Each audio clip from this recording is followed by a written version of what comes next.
வாசிக்கிறேன். சகரியா 4ஆம் அதிகாரம் 6ஆம் வசனம். அப்பொழுது அவர் செருபாபேலுக்கு சொல்லப்படுகிற கர்த்தருடைய வார்த்தை என்னவென்றால், பலத்தினாலும் அல்ல, பராக்கிரமத்தினாலும் அல்ல, என்னுடைய ஆவியினாலே ஆகும் என்று சேனைகளின் கர்த்தர் சொல்லுகிறார்.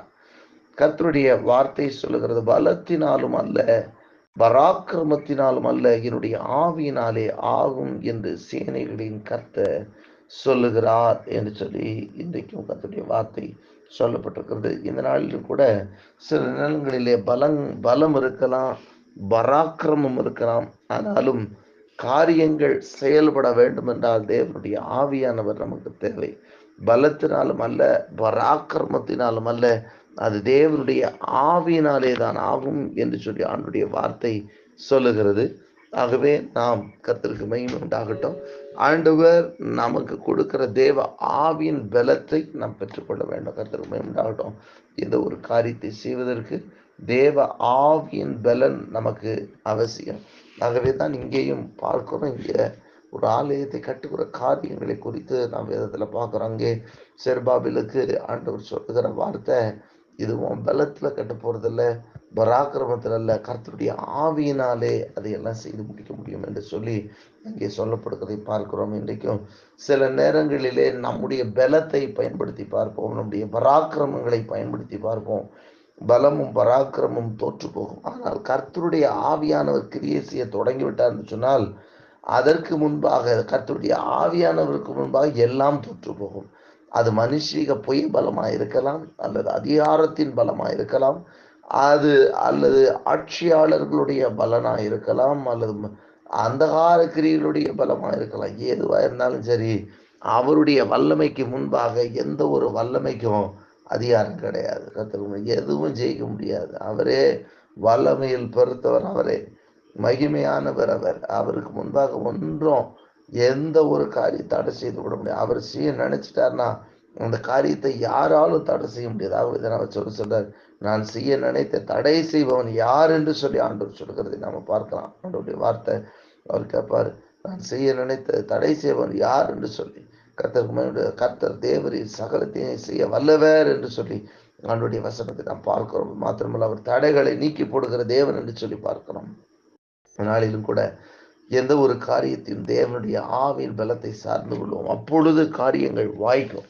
ஆகவேதான் இங்கே பார்க்கிறோம், பலத்தினாலும் அல்ல, பராக்கிரமத்தினாலும் அல்ல, அது கர்த்தருடைய ஆவியினாலே ஆகும் என்று சொல்லி சகரியா 4:6 எந்த ஒரு காரியமும் கர்த்தருடைய ஆவியினால் ஆகும்.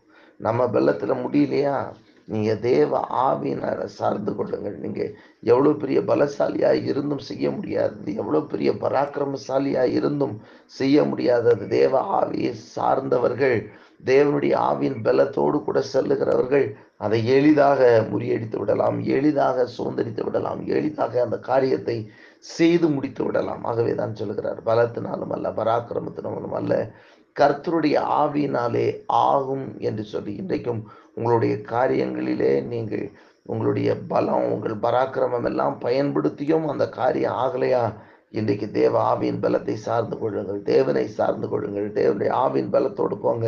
தேவ ஆவியின் பலத்தோடு கூட நீங்கள் நிற்கும்போது அந்த இடத்துல காரியங்கள் வாய்க்கும், அந்த இடத்துல காரியங்கள் கைகூடி வரும். கர்த்தருடைய ஆவியானவர் பலப்படுத்துவார். கர்த்தருக்கு மகிமை உண்டாகட்டும்.